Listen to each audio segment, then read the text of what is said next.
Amém, uma boa tarde a todos. Que a graça e a paz de Jesus Cristo seja com sua vida, com sua casa e com os seus, amém? Que alegria nos reunirmos mais uma vez para louvarmos ao nosso Deus. E assim o faremos também diante da sua palavra. Adoração é quando cantamos, adoração é quando abrimos nossos corações para a boa semente da palavra de Deus, porque adoração é sobretudo o todo da vida. Então a gente adora aqui, a gente adora na vida, a gente vive uma vida de adoração, ou ao menos busca assim fazê-lo com a graça de Deus, impulsionados e empoderados pelo Espírito Santo. Eu quero convidar você a abrir a sua Bíblia no Evangelho de João, retomando então nossa série em João, a série Eis o Homem, declaração feita acerca de Jesus Cristo. João capítulo 8, leio dos versículos 1 a 11.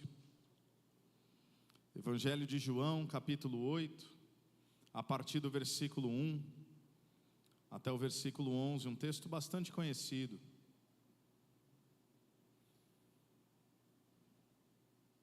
Vamos ler juntos? João 8, a partir do versículo 1, a palavra diz assim: Jesus, porém, foi para o Monte das Oliveiras. Ao amanhecer, ele apareceu novamente no templo, onde todo o povo se reuniu ao seu redor, e ele se assentou para ensiná-lo.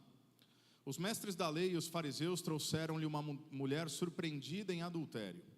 Fizeram-na ficar em pé diante de todos e disseram a Jesus: Mestre, esta mulher foi surpreendida em ato de adultério.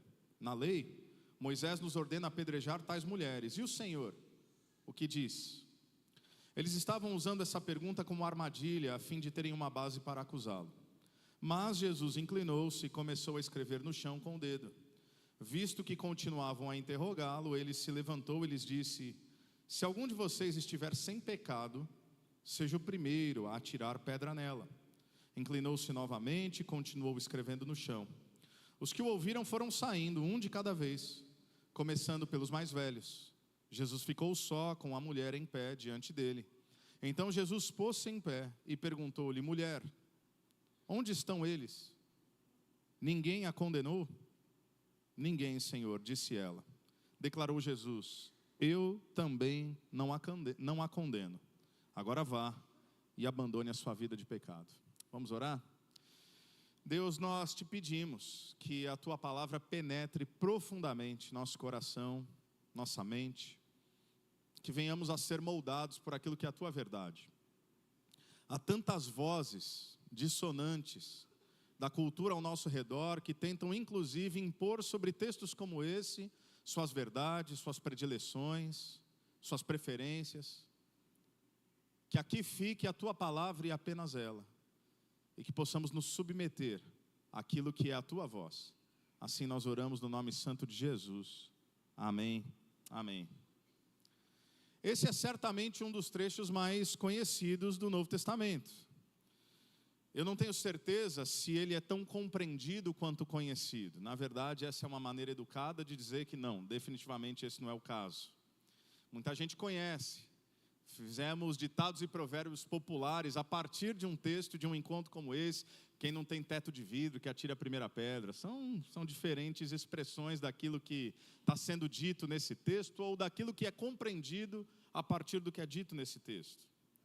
Esse texto é tão importante, meus irmãos, e tão importante, que se nós compreendermos a mensagem central que Jesus deseja comunicar, eu ouso dizer que certamente nós teremos compreendido, no mínimo, boa parte do que é o espírito do Evangelho de Jesus Cristo. O contrário também é verdadeiro. Existem tantas nuances e tantas ênfases possíveis nessa pequena história, e diferentes pessoas, como eu acabei de orar, já tentaram cooptar essa história. Já tentaram impor sobre o texto aquilo que são suas percepções culturais, ideológicas, políticas, suas preferências, seus desejos, sua cosmovisão, isto é, a maneira como eu enxergo o mundo, e a maneira como eu enxergo o mundo muitas vezes vai vazar para a maneira como eu enxergo o texto, não a partir do que o texto diz, mas a partir daquilo que eu quero que ele diga.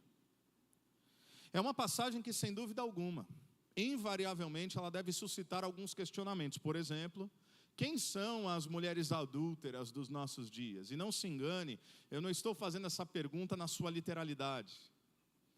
Eu não estou perguntando quem é que está cometendo relação ilícita extraconjugal. O que eu quero dizer com essa pergunta e usá-la como figura de linguagem é: quais são os pecados que continuam sendo percebidos ainda hoje como o que eu vou chamar de mais dignos de punição severa?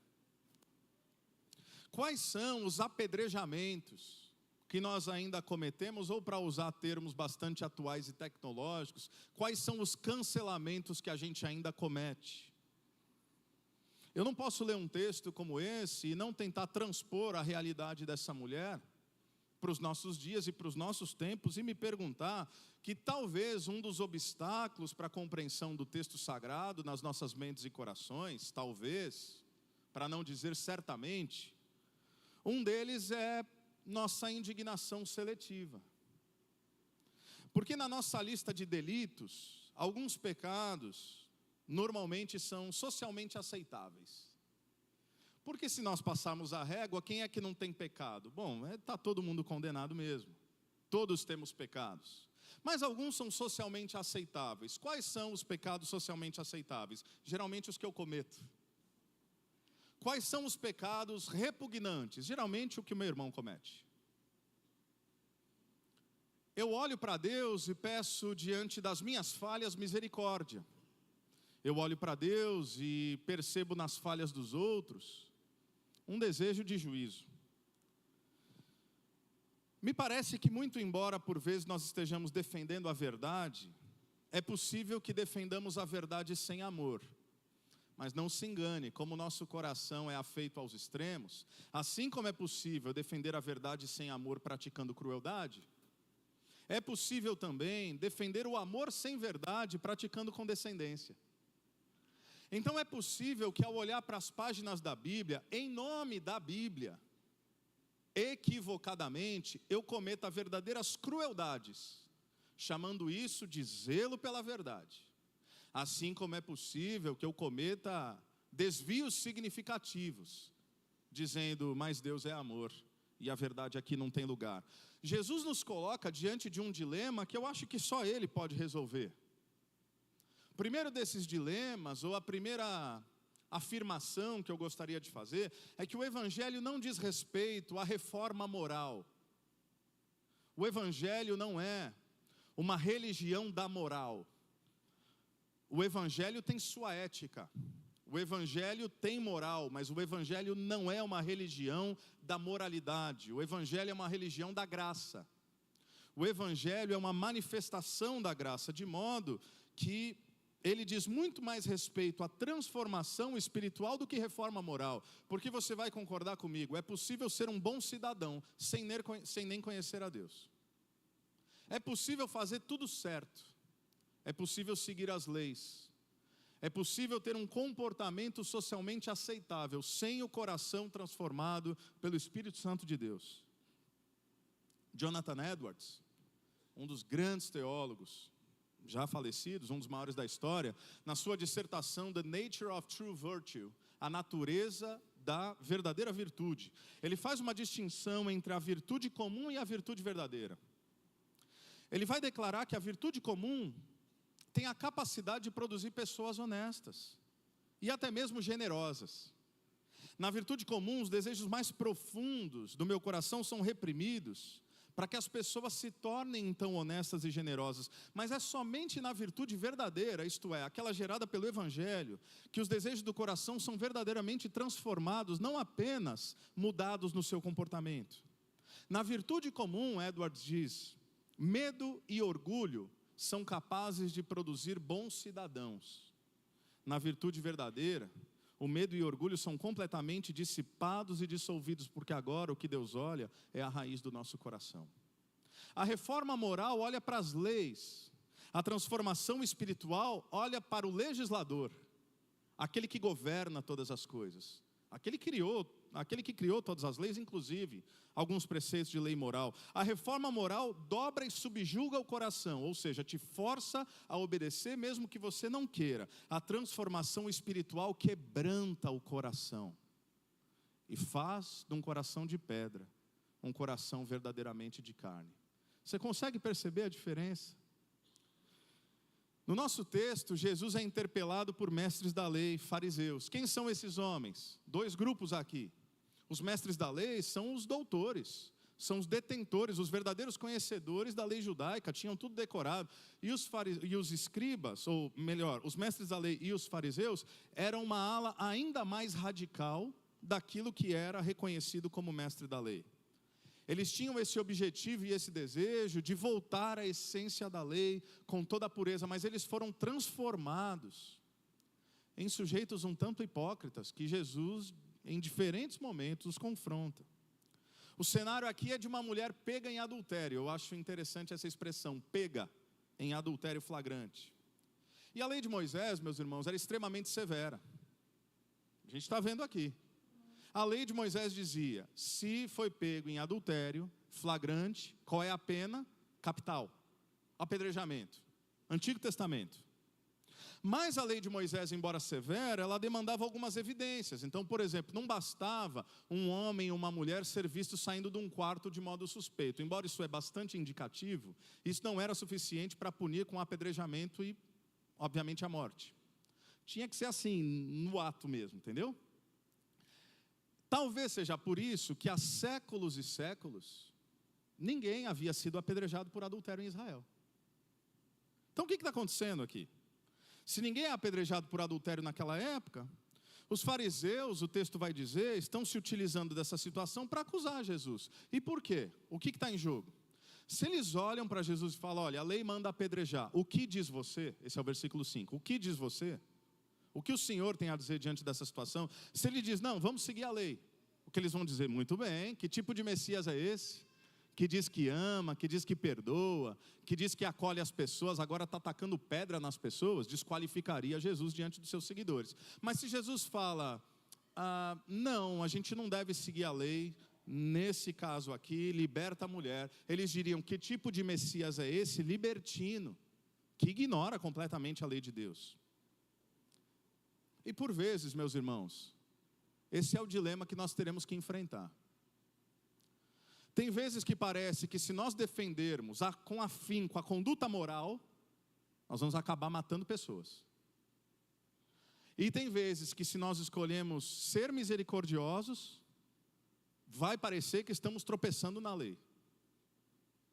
Essa pergunta então que é feita a Jesus, o que o Senhor diz? É fundamental para a nossa compreensão do Evangelho. E aí eu amo o cenário que é colocado aqui por João. Eles chegam, imagina, Jesus está ensinando. Eles chegam, um tumulto enorme, uma comoção enorme, colocam a mulher no centro. Se ela foi pega em adultério flagrante, o texto não diz, mas é de se imaginar de que maneira ela está vestida. Ela é colocada em uma posição de completa exposição. E agora os caras estão falando, e aí Jesus, apedreja ou não apedreja? E o cenário é esse aqui, Jesus está abaixado. E está escrevendo no chão com seus dedos. E aí eles estão ficando revoltados. Apedreja ou não apedreja, Jesus? O que o Senhor diz? Jesus levanta os olhos, olha para eles. Visto que continuavam a interrogá-lo, versículo 7, ele diz, beleza. Quem não tem pecado pode começar o apedrejamento. Volta a escrever no chão, como se nada tivesse acontecendo. Eu tenho muita vontade de especular sobre o que Jesus estava escrevendo. Vários teólogos disseram, olha, há indicativos que Jesus estava talvez escrevendo os pecados daqueles homens. Há indicativos que Jesus estava denunciando naquilo que escrevia a imoralidade e a hipocrisia deles. Mas não posso, porque o texto não diz. Então, o que Jesus estava escrevendo? Eu não faço a mínima ideia. O que eu sei é que Jesus estava escrevendo. E existe alguma coisa aqui que acontece, porque perceba o brilhantismo e a sensibilidade de Jesus. Porque primeiro, ele honra a lei. A resposta dele é genial, ele honra a lei. A lei não dizia que o executor não poderia ter nenhum pecado, isso seria absurdo. Então não é que Jesus está dizendo assim, quem nunca pecou atire a primeira pedra. Isso não tornaria ninguém convicto, e não faria com que aqueles homens saíssem dali. Claro que todo mundo já pecou em alguma medida, em algum momento, em algum aspecto, não é isso que ele está falando. Mas existe algo na fala de Jesus, existe algo na postura de Jesus, e existe algo nessa escrita de Jesus, que fez com que um a um, e eu acho curioso, do mais velho ao mais jovem, abandonasse aquele lugar convicto da sua própria hipocrisia. Não apenas isso, meus irmãos, o que o texto, o que a lei dizia sobre adultério? Levítico 20, versículo 10. Se um homem cometer adultério com a mulher de outro homem, com a mulher do seu próximo, tanto o adúltero quanto a adúltera terão que ser executados. Tá bom. A mulher foi pega em adultério flagrante? Ok, está aqui a mulher adúltera. Cadê o cara? Foram pegos dois na cama? Cadê o outro?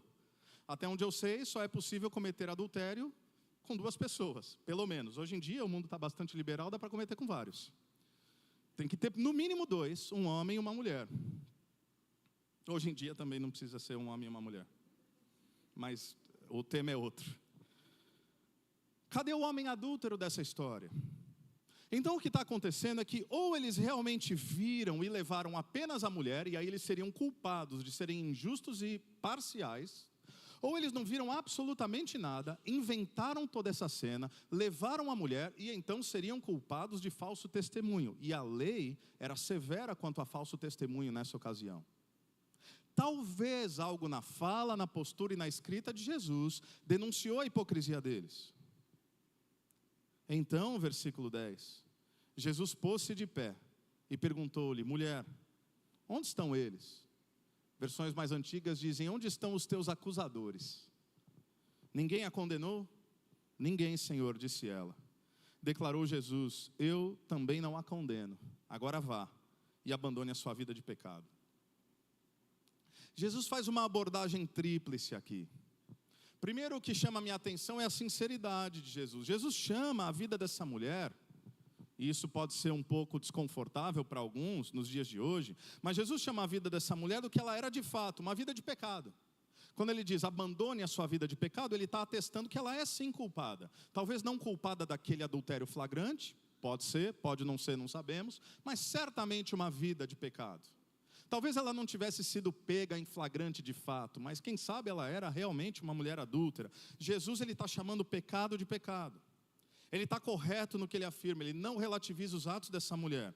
Inclusive, Jesus, para usar termos atuais, ele não psicologiza o pecado. Ele não chama de luta, não chama de dificuldade, de estado de espírito, de compulsão, de vício, de doença, de trauma de infância. Ah, veja bem, eu sei que realmente você tem essa dificuldade. Veja bem, eu sei que você realmente... Não, ele chama de pecado. Jesus é sincero. Mas ele não para por aí. Porque nós não lidamos apenas, nesse texto, com a sinceridade de Jesus. Porque lembre-se, você pode ser cruelmente sincero, brutalmente sincero. Mas Jesus faz um segundo movimento. Nós vemos a misericórdia de Jesus. E essa expressão, meus irmãos, essa expressão, eu não te condeno, é de uma profundidade inimaginável. Sabe por quê? Jesus disse: quem não tem pecado, atire a primeira pedra. Tinha uma pessoa e uma pessoa apenas naquela multidão apto a lançar pedras. Era Jesus. Depois que todos saíram, ele fala: e aí, mulher? Cadê eles? Foram embora. Foram embora, Jesus. Realmente, pelo jeito, eles tinham pecado. Pois é, eu não. Toma. Ele podia. Ele podia. E ele seria justo. E ele estaria cumprindo a lei. Ele seria sincero. Ele só não seria misericordioso. Como conciliar essas duas realidades? Essa é a nossa luta ainda hoje, com o nosso coração, com a nossa antiga natureza, com o nosso senso de justiça, com a nossa falsa moralidade. Como conciliar essas duas realidades? Sinceridade e compaixão, verdade e amor. Qual é o lugar, meus irmãos, onde o pecado é escandalosamente visto, mas o pecador é completamente absolvido? Você sabe que lugar é esse? O nome desse lugar é a cruz do Calvário. Na cruz o pecado é julgado. Na cruz o pecado é exposto. Na cruz a ira de Deus é derramada. Mas como é que Deus faz isso? Se tornando justo e ao mesmo tempo justificador. O próprio Deus diz, o pecado tem que ser punido, o pecado não pode sair impune. Afinal, imagine você tem um processo, ou um crime foi cometido contra você, e você está no tribunal, e o juiz, diante dos relatos ali propostos, diante de provas incontestáveis, olha para todos e fala, olha, realmente esse cara matou, realmente ele roubou, realmente ele aviltou a dignidade de outras pessoas, realmente ele é culpado, mas sabe de uma coisa? Eu acordei de bom humor hoje. Então, porque eu acordei de bom humor, você é culpado, mas eu o declaro absolvido e livre, segue a sua vida. Faria sentido isso? Você, como pessoa ofendida, ficaria satisfeito com uma parcialidade de um juiz como esse? É claro que não, isso é injusto. Então, como é que Deus equaciona esse dilema cósmico de punir o pecado, mas preservando a sua boa criação? Ele diz, o pecado há de ser punido com toda severidade, com toda brutalidade, com todo juízo, com toda a minha ira, derramada de uma vez por todas, como nunca antes visto na face da terra. Mas o que eu vou fazer é que ao punir o pecado, eu o punirei em mim mesmo. Aquele que não tinha pecado, tornou-se pecado, para que nós fôssemos feito justiça de Deus. 2 Coríntios 5, 21. Jesus não condenou essa mulher, sabe por quê? Porque ele mesmo seria condenado no lugar dela. Jesus não nos condena, sabe por quê? Porque ele mesmo se condenou no nosso lugar. Essa, meus irmãos, é a mensagem do Evangelho. A mensagem do Evangelho é o Deus santo, puro, totalmente honesto, totalmente bom, totalmente sincero, totalmente separado da iniquidade, olhando nos teus olhos e dizendo, você é culpado, mas eu não vim para te condenar. Você merece a minha ira, mas eu vou tomar sobre mim mesmo a ira que pairava sobre você. Jesus sempre foi compassivo com pecadores e sempre foi duro com hipócritas religiosos. Eis a balança de Jesus. Interessante que Jesus não era mais duro com pecadores quebrados. Jesus era mais duro com pessoas que se sentiam superiores aos outros. Nos dias de hoje, Jesus seria mais duro com cristãos com uma moralidade ilusória superior do que com pessoas pecadoras em vida de pecado que ainda estão sinceramente buscando uma transformação. Ou como alguém já disse, a igreja não é um museu para santos imaculados, a igreja é um hospital para pecadores quebrados. Jesus já tinha dito isso no Evangelho de Lucas, capítulo 5, versículos 31 a 32, também no Evangelho de Marcos, não são os que têm saúde que precisam de médico, mas são os doentes. Eu não vim para chamar justos, mas pecadores ao arrependimento. Nós vemos a sinceridade de Jesus, nós vemos a compaixão e misericórdia de Jesus, mas nós também vemos o convite de Jesus: vá e não peques mais, vá e viva uma nova vida. Perceba que Jesus ele faz o inverso, e aqui eu não estou falando de vocês, despejando sobre vocês, estou falando de mim, eu estou falando da minha natureza judiciosa, da minha natureza desconfiada, da minha natureza cética. Jesus faz o inverso do que provavelmente eu faria, do que possivelmente alguns de vocês fariam, porque a nossa tendência é que nós primeiro queremos ver o arrependimento, depois ver a mudança, e aí nós damos prazos e testes para ver se aquela pessoa realmente tomou vergonha na cara, se ela realmente abandonou uma vida de pecado, se ela realmente tem uma vida transformada, e aí, se ela não pisar na bola comigo nunca mais pela segunda vez, porque pisou na bola comigo uma vez, eu dou a segunda chance, pisou na bola a segunda vez, tchau, não é assim que a gente pensa? Afinal, não sou bobo, como é que eu vou ficar dando chances para as pessoas que vão me ferindo? Que bom que Jesus não pensa como a gente pensa. Que bom que Jesus dá segundas, terceiras, quartas, décimas, vigésimas chances. Porque nós damos prazos para talvez dar mais uma chance para a pessoa. E o que Jesus faz é exatamente o oposto. Ele declara o perdão. Então, Ele nos ensina o que é viver em novidade de vida. Ele sempre fez isso.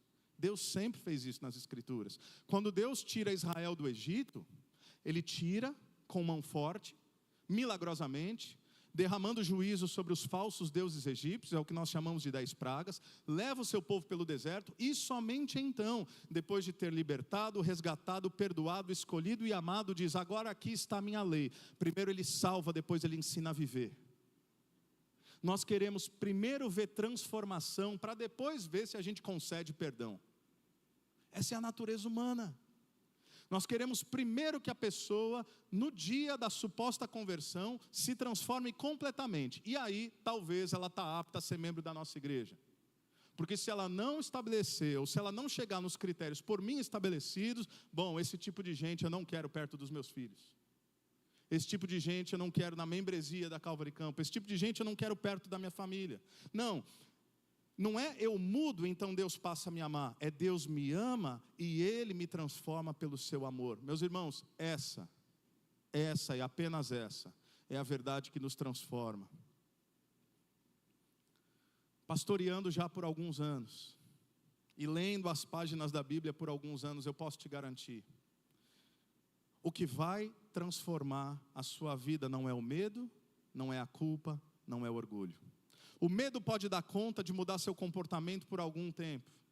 A culpa pode fazer com que você se comporte bem em alguns momentos. O orgulho de parecer-se moralmente superior vai dar conta da sua vida por algum tempo. Mas apenas, a única coisa que pode transformar o coração humano é o amor de Deus revelado no Evangelho, na pessoa de Jesus Cristo. Você não vai longe com o medo. Você não vai longe com a culpa, você não vai longe com o orgulho, mas o amor de Deus, esse sim, é capaz de nos transformar verdadeiramente.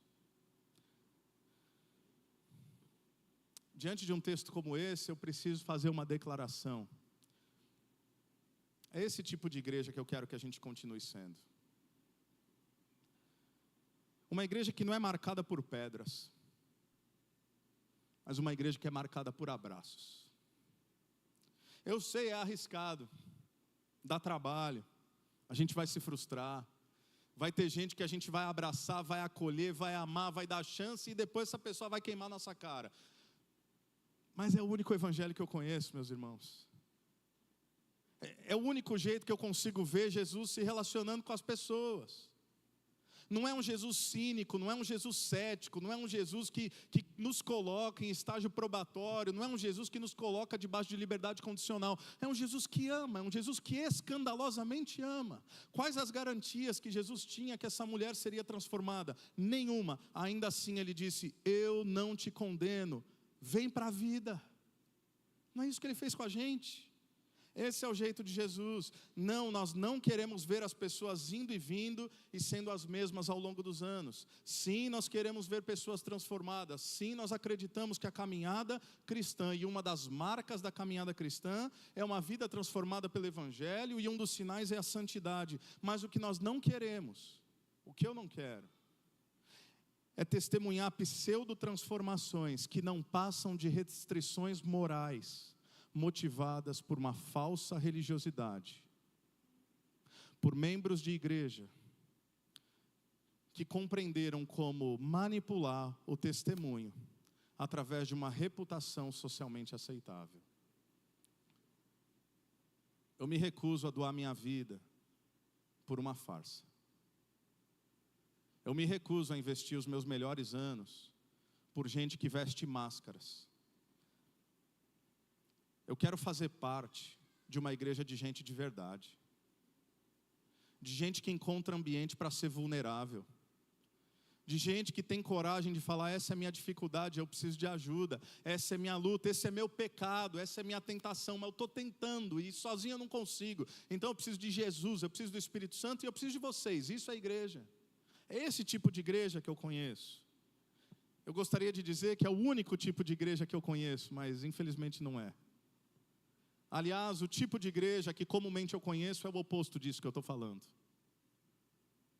O tipo de igreja que normalmente eu conheço, ou que se diz igreja, é uma igreja legalista, preconceituosa, divisiva, comparativa, invejosa, que inclusive acusa outros irmãos de amarem demais, de acolherem gente que não presta. Nós queremos uma caminhada santa, Mas santa de verdade, viu? Não é santa assim, onde a nossa santidade seletiva de pecados estabelece pecados, como disse, socialmente aceitáveis. Porque sim, a palavra de Deus é tão clara em alguns aspectos. Por exemplo, normalmente nós vamos abrir nossas Bíblias, você não precisa abrir lá, eu vou ler para você. 1 Coríntios 6, um texto bastante contundente, versículos 9 a 11. Vocês não sabem que os perversos não herdarão o reino de Deus? E a gente diz, é isso mesmo, Deus, pega essa turma. Não se deixem enganar, nem imorais, nem idólatras, nem adúlteros, nem homossexuais, passivos, ativos, nem ladrões. Aí a gente fala, é isso mesmo, esse povo não deve ir para o céu. Aí a gente para aqui, porque ele vai dizer, nem os avarentos, nem quem ama o dinheiro. Esses não vão herdar o reino de Deus. Pô, Deus, aí você pegou pesado. Manda os homossexuais para o inferno. Manda essa turma que eu não quero perto de mim para o inferno. Qual o problema eu ser avarento? O meu pecado não é o pecado deles. Qual o problema eu ser ganancioso? Qual o problema eu ser fofoqueiro? Qual o problema, Deus, eu ser maledicente? É claro que eu sou melhor que eles. Nós lemos Romanos 1. Deus os entregou às paixões vergonhosas, até suas mulheres trocaram suas relações sexuais naturais por outras, contrárias à natureza. Da mesma forma, os homens também abandonaram as relações naturais com as mulheres e se inflamaram de paixão uns pelos outros. Ok, o texto está claro nisso. Começaram a cometer atos indecentes, homens com homens, receberam em si mesmo o castigo merecido pela sua perversão. Além do mais, visto que desprezaram o conhecimento de Deus, Ele os entregou a uma disposição mental reprovável para praticarem o que não devia. É isso aí, Deus, tem que falar mesmo, abominação. Vamos continuar o texto. Pessoas cheias de injustiça, maldade, ganância, depravação, inveja, homicídio, rivalidade, engano, malícia, bisbilhoteiros, caluniadores, insolentes, inimigos de Deus, arrogantes, presunçosos, sem amor pela família, insensatos, desleais, implacáveis. Eu quero participar de uma igreja santa,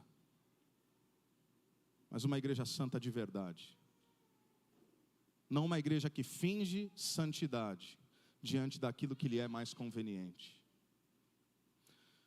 Eu tenho o privilégio com a minha família de fazer parte dessa igreja. Porque quando eu falo sobre isso, eu falo para lembrá-los daquilo que eu sei que vocês já sabem, mas eu falo como um testemunho, porque eu sei que essa mensagem não fica aqui, ela ecoa. Então estou dando bronca em vocês não. A não ser que você se sinta moralmente superior, aí é para você mesmo. Mas que privilégio é podermos fazer parte de uma igreja bíblica, saudável, íntegra, mas que não carrega pedras nas mãos. Que escolheu um outro caminho. O caminho do acolhimento e o caminho do abraço. Uma igreja que não vai contabilizando os débitos da vida pregressa de um e de outro, mas fala, meu irmão, não importa o que você fez, não importa o que você era, você é nova criatura em Jesus Cristo, vamos viver juntos a caminhada do Evangelho, vai e não peques mais. É esse tipo de igreja. Nós precisamos crer que não serão pelas pedras, mas pelos abraços que o Evangelho de Jesus vai ser revelado através de nós. Ou você acha que o ódio convence alguém? Ou você acha que a ira amolece o coração de alguém? Ou você acha que um testemunho de crueldade vai fazer com que alguém se sinta confortável em nosso meio? Muito pelo contrário. Nós precisamos crer que não serão nossas regras de convívio social que darão conta de regenerar pessoas. Nós precisamos crer que o alvo para os nossos filhos não é que eles sejam bem comportados, mas o alvo é que eles sejam salvos. Nós precisamos crer no poder do Evangelho, saturado pelo Espírito Santo de Deus. Esse sim, é capaz de transformar vidas, tantas vidas, assim como tem transformado a nossa. Entender o encontro de Jesus com a mulher adúltera é entender o Evangelho. O próprio Jesus contaria isso de várias maneiras em outras histórias, eu vou elencar apenas uma. Um homem tinha 2 filhos. Um era moralmente adequado, o outro não. O imoral se arrependeu e entendeu o amor do pai. O moral ficou irado com o retorno do irmão. Qual dos dois compreendeu o evangelho? Você conhece essa história. A história que nós chamamos de o filho pródigo. Nós precisamos entender que todos nós, em alguma medida, e preste atenção nisso, todos nós cometemos adultério espiritual, eu incluso. Nós nos prostramos em diferentes momentos da nossa vida aos falsos deuses. E isso Deus chama de adultério espiritual, de traição, ou seja, nós nos prostramos diante do Deus poder, diante do Deus status, diante do Deus influência, diante do Deus prazer, diante do Deus mamon. Esse é o Deus mais poderoso na nossa cultura e o mais sutil, porque ninguém pensa que é escravo de mamon. Eis o perigo. Meus irmãos, quando eu leio um texto como esse, eu sou relembrado que nós merecíamos as pedras, mas Jesus na sua cruz, aquela cruz que deveria ser nossa, abriu seus braços e fez uma oração: Pai, perdoa-lhes, porque eles não sabem o que eles fazem. Jesus abriu os braços na cruz do Calvário para abraçar a mim e a você. Para quê? Para que nós possamos compreender que essa salvação só pode ser dada como presente, jamais recebida como conquista. E como dizia um homem de Deus, já falecido há alguns anos, pastor Chuck Smith, se for para a gente errar, que a gente erre pelo lado da graça. Se for para errarmos, que não seja num zelo absurdo, colocando pessoas sob júdice o tempo todo, mas que seja acreditando nas pessoas, acreditando que elas podem mudar, acreditando que pode ser diferente, acreditando que o evangelho é capaz de transformar o mais vil pecador. Senão nós não cremos no poder do evangelho. Senão nós cremos no poder moral da religião. E isso não tem nada a ver com o evangelho. Eu penso que nós temos pelo menos 4 tipos de grupos de pessoas aqui hoje. Pelo menos dos que eu consegui pensar. Talvez, primeiro grupo, você esteja vivendo em pecado. Talvez você esteja vivendo em pecado. Talvez, diferente dessa mulher, você só não foi pego ainda, mas você sabe o que você está fazendo. E você sabe que está errado. Você precisa se arrepender. Você precisa confessar. Você precisa abandonar. Mas lembre-se que Jesus não quer te condenar. Ele quer te dar uma novidade de vida. Hoje é tempo. Hoje é tempo de abandonar o pecado. Há um segundo grupo. Você já foi pego, irmão. Você já foi pego, irmã. Já ficou ruim. Já foi tomado pela culpa. Já está tentando aliviar a consciência. Já está tentando se comportar de um jeito que assim, meu Deus, e agora o que vai ser da minha vida? Relações já foram frustradas. Conjugalidades já foram rompidas, ou quase. Jesus está olhando para você, você que se sente mal, condenado, condenada. Ele olha nos seus olhos e diz: eu não vim para te condenar. Eu quero te dar uma nova chance. Se arrependa, abandone, vá, não peques mais. Há um terceiro grupo. O terceiro grupo é aquele que se julga, no fundo, moralmente superior. Provavelmente é o grupo que está um tanto incomodado com uma mensagem como essa. Mas pastor, o senhor quer dizer que... Não quero dizer nada, eu quero dizer o que eu acabei de dizer. O que eu quero dizer é exatamente o que eu disse. Que pecado é pecado, que certo é certo, que errado é errado, que eu não estou relativizando absolutamente nada, mas o que eu quero dizer é que é possível ter zelo pela verdade e ser cruel. Assim como é possível ser extremamente amoroso e libertino. É isso que eu quero dizer. E se você tiver dúvidas sobre o que eu quero dizer, fique à vontade. A gente pode conversar durante a semana. Porque sempre parece que quando eu lido com temas assim, a gente tem que se explicar. Porque parece que o óbvio não é tão óbvio para todo mundo.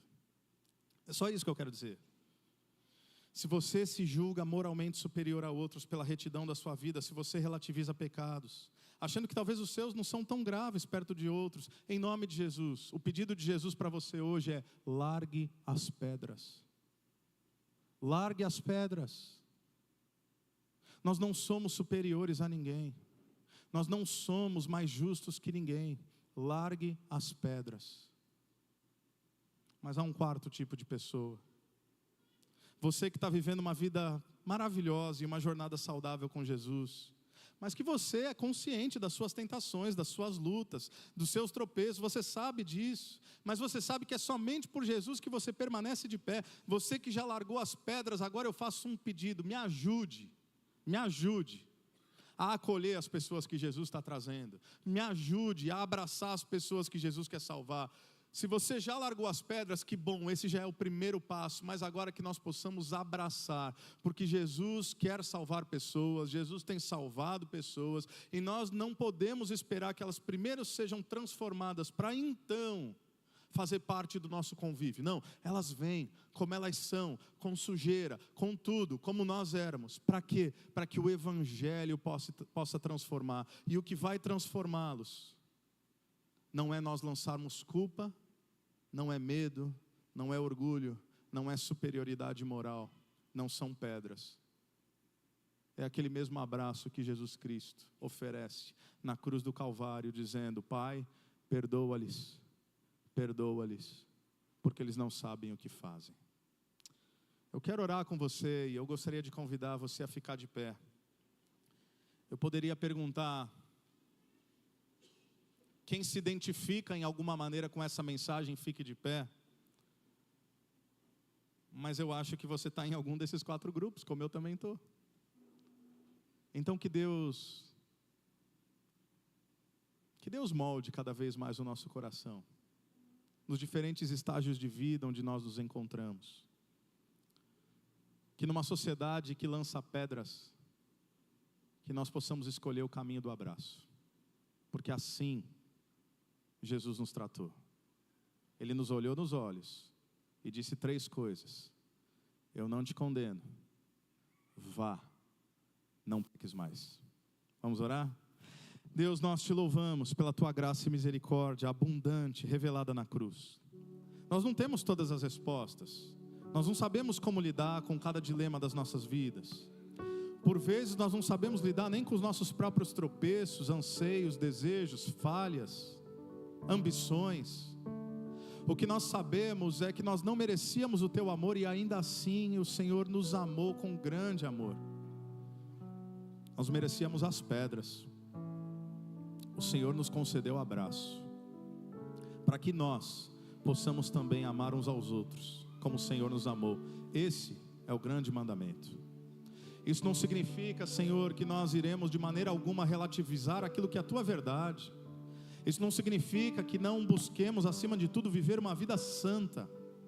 Mas essa vida santa não é conquistada pela restrição moral. Essa vida santa só é percebida e vivida a partir do poder transformador do Evangelho, que em nós opera a partir do poder do Espírito.